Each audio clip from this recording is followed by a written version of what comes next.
10 თვის წინ საფრანგეთში ჩამოვიდი საცხოვრებლად. ბოლო დროს დავიწყე ისეთ რაღაცების შემჩნევა, რაც აქამდე არასდროს მინახავს. დაწყებული ყველაზე მარტივი ნივთებიდან საბრძანოში, რომელსაც ყოველდღე უყურებდი, მაგრამ არასდროს მეგონება მქონდა და დამთავრებული ცოტა აბსტრაქტული რაღაცებით, როგორც წეს მოგვითეთ ქალაქის სილამაზის რაღაცა დეტალები. და ეს ყველაფერი მოხდა მაშინ, როცა დრო მოვიდა, რომ მეთქვა ნახო. ამ რაღაცნაირ თერაპიული სესია გამოდის და არ მინდა რომ ესეთი იყოს ჩემი ვიდეო.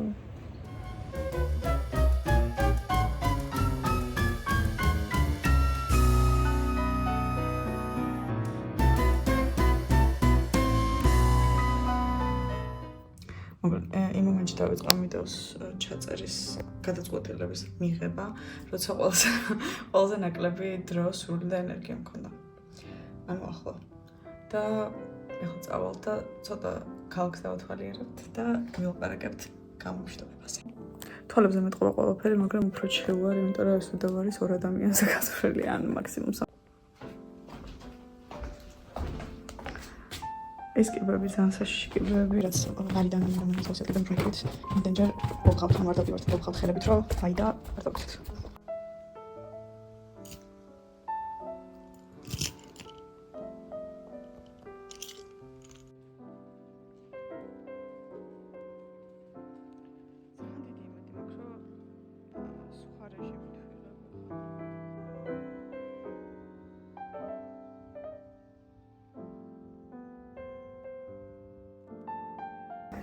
გარდა იმისა, რომ დავიწყე შემჩნევა ისეთ რაღაცებს, რომელზეც ხარ, რაც აქამდე არ შემჩნევია, მე და ჩემი ფლეთმეითებიც ხშირად ვაპარაკობთ ხოლმე ეს დღეები და ვაკეთებთ აღმოჩენებს ერთმანეთზე, საერთო მეგობრებზე, ნაცნობებზე, კოლეგებზე, ყველაფერზე, სახლზე, ტრანსპორტზე, ყველაფერზე.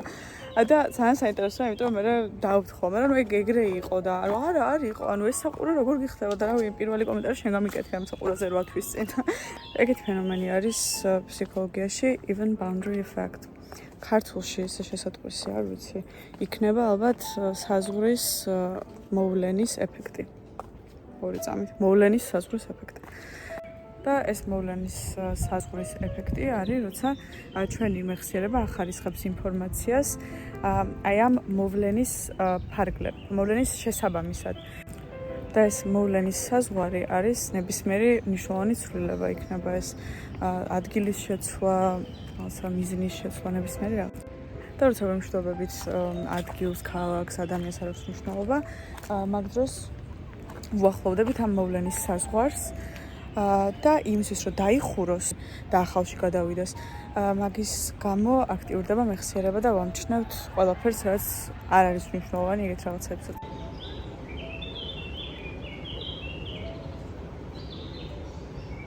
და ეგ არის ძალიან საინტერესო ამ გამომშვიდობების კონტექსტში, იმიტომ რომ ეხლა როცა დაჯამების პროცესი მოდის, ყველა თითქოს რაღაცა ახსნას ვეძებთ რა. რატო ჩამოვედით, ისთვის ჩამოვედით, ან რატო მივიღეთ ეგ გადაწყვეტილება, აი ეს ამისთვის ღირდა. What if არაფერი არ ღირდა? What if აი ანუ იმის თქვა მინდა, რომ ანუ არ არის მნიშვნელოვანი მაგას მივხვდი, რომ ყველაფერს ახსნა ქონდეს, რომ ყველაფერს მნიშვნელობა ქონდეს, რომ ყველაფერს რაღაცა გამართლება ქონდეს ფსიქოლოგიური და ობიექტური ჩვენს ცხოვრებაზე. შემდეგ ადამიანები ვისთან ცხოვრობდით და დაძმასავით იყავით, შეიძლება, რავი, წელიწადში ერთხელ ნახო, ან 2 წელიწადში ერთხელ ნახო. ამ დროს, როცა აღელვებული ხარ და სტრესი გაქვს და 1000 რაღაცაზე ფიქრობ, ამ დროს რო აი ამაზე ეს კარგად ჩამოაყალიბო, არის ძალიან რთული.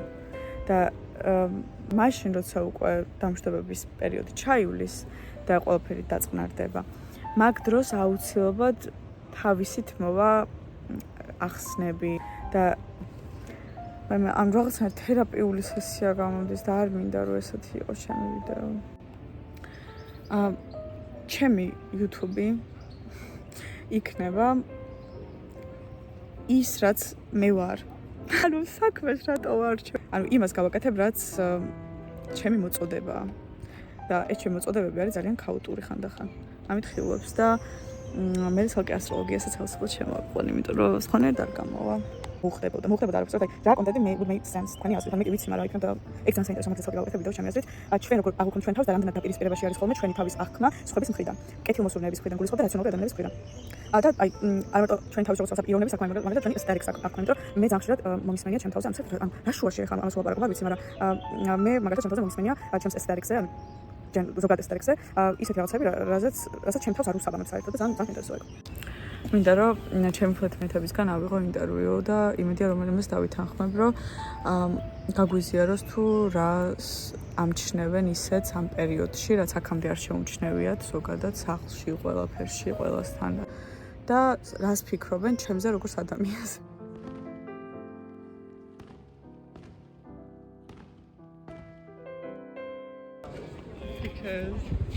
You know what you have to do? Go, no, but you go back on back. Do it like this. No!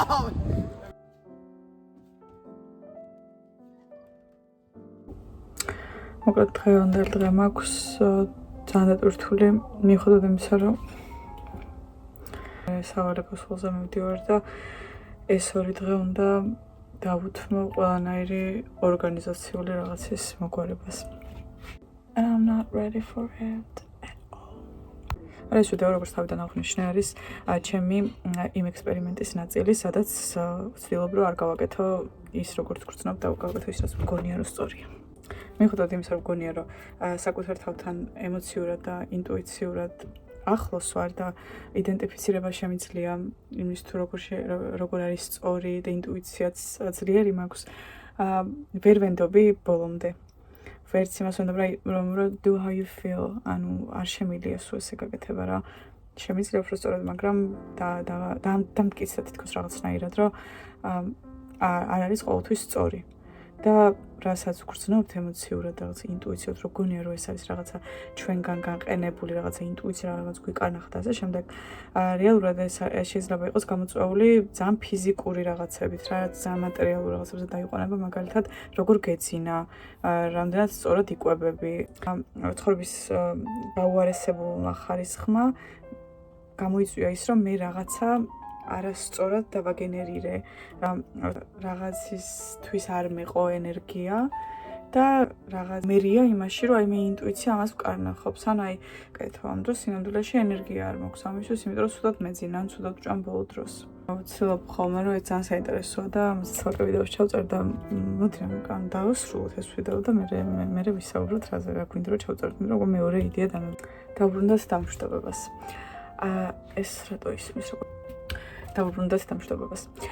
ერთი ტენდენცია, რომელიც შემონიშნა ჩემ თავშიც და სხვაფშიც, უბრალოდ ყველა სხვადასხვანაირად შემჩნევა, არის დამშვიდობების უგულებელყოფა.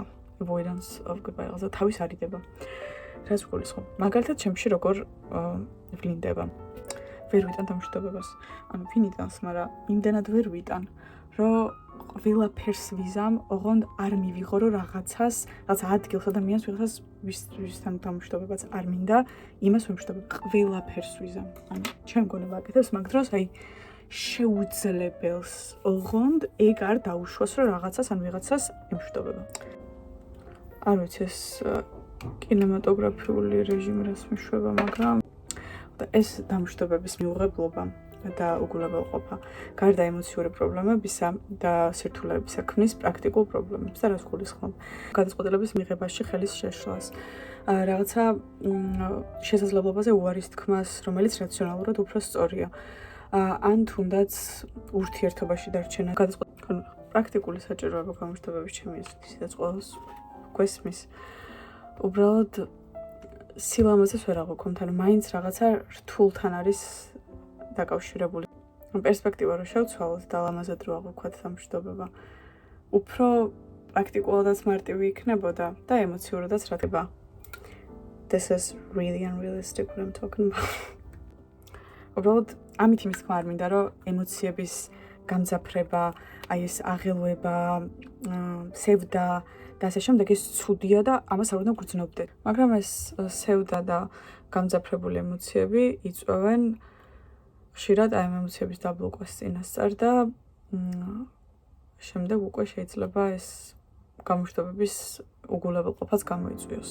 ამას ვსაუბრობ მე, რომელიც ამ ქალაქში დარჩენას აპირებს და აპირებს, რომ აქ აიშენოს სახლი. უმრობ ვაპირებდი, მაგრამ მოკლედ გამოშვიდობები უნდა იყოს ჩვენი ცხოვრების ძალიან მნიშვნელოვანი ნაწილი, იმიტომ რომ როგორც კი მივიღებთ გამოშვიდობების კარგ მხარეს, როგორც კი მივიღებთ გამოშვიდობების იდეას და ნატურალურად მივიღებთ, ანუ ჩვენთვის აღარ იქნება რაღაცა დიდი ტრიგერი, რაც ცხოვრებას გვინგრევს, ქვეცნობიერად. გამარტივდება ნებისმიერ რაღაცაზე უარის თქვა, ნებისმიერ რაღაცაზე გამოშვიდობა, მაშინ როცა ეს საჭირო. ვინ როგორ აღიქვამს გამოშვიდობას, ეხლა მე რასაც ვლაპარაკობ, შეიძლება ვიღაცისთვის საერთოდ წარმოუდგენელი რაღაცა იყოს და ვერ მიხვდოს რაც ვლაპარაკობ, იმიტომ რომ მე სხვა ეთასმენ სტაილი მაქვს და ჩემთვის დამშვიდობების იდეა საერთოდ სხვა რაღაცა შეიძლება იყოს, ვიდრე მეორე ადამიანისთვის. ამიტომ ჩემზე თუ გესმით ახლა რასაც ვლაპარაკობ, დიდი ალბათობით ჩემთან ახლო attachment style გაქვს და თუ არ გესმით, ამ საპირისპირო. ვიღაცებისთვის დამშვიდობა არის ის, რაც მოდის გარე მხრიდან, მეორე მხრიდან, გარემოდან, ან მეორე ადამიანისგან და სხვა ადამიანისთვის ეს შეიძლება იყოს, რაც ყოველთვის მისგან მოდის. მაგრამ მოკლედ ძალიან ბევრს ამბობს ჩვენი ტიპაჟი იმაზე თუ როგორ ვიმშვიდობებით რაღაცებს რა. შემოწმოთ მე თუ ჩვენთან გამოშვიდობა დაიწყო როდის 2 თუ 3 თვის წინ. 3 თვის წინ დაიწყო მაგაზე ფიქრი. ანუ ამ ადამიანს მიღებული აქვს. იმდენად აქვს მიღებული, 3 თვის წინ დაიწყო მაგაზე ფიქრი. ჩვენ ეგეთები ვიყავით ყველა, რომ ანუ არა, მოიცა კაცო, რამდენი ხანი გვაქვს დარჩენილი. აი უყურე, ორი რადიკალური მხარე არის რა, ერთი რომელიც ძალიან ადრე იწყებს გამოშვიდობებას და მეორე მხარე რომელიც ბოლოსკენ იტოვებს ყველა ემოციას. არც ის არ არის კარგი, იმიტომ რომ თავიდანვე ძალიან ადრე რო იწყებ დამშვიდობებას, გამოდის რომ სულ ამ რეჟიმში ხარ, სულ ნახვამდის რეჟიმში ხარ. ორი რადიკალური რაღაცა იმ ბოლო მომენტზე ფიქრობ და ის რეჟიმი არ გაქვს რომ შეირგო, რაც ახლა გაქვს და ვინც ახლა გყავს. და მეორე მხრივ ეს არის რომ აქეთ მხარე, რომელიც ბოლოსკენ იტოვებს ყველა ემოციას, საერთოდ არ ფიქრობს დამშვიდობაზე, მაგალითად მე მართლა რაღაცა უბრალოდ მე მიღირს აი იმ რთული ემოციების გავლა მერე. მგონია რომ ანუ ასეც და ისეც მაინც რთული იქნება და ანუ ეხლა რატომ უნდა იყოს რთული. საბოლოო ჯამში მე მაინც აქეთ მხარეს ვარ. მგონია რომ შეიძლება რაღაც გარისფერი დაჩანდეს, რომ რა განერვიულობთ ნახავთ ერთმანეთს, მაგრამ ალბათ ეს ვიდეოს ეგ არის, რომ თუ ვერბალური არა, ვიზუალური სახე მაინც მივცე დამშვიდობებას, ამ კონკრეტულ დამშვიდობებას და შევფუთო ეს როგორც დამშვიდობების სილამაზე. აქ მინდა რომ გაჩვენოთ პედრო, რომელიც საქართველოში ჩამომყავს და აქ იყო ჩემი 10 თვის კომპანია ჩემს ოთახში. Okay. That's from Mediatek.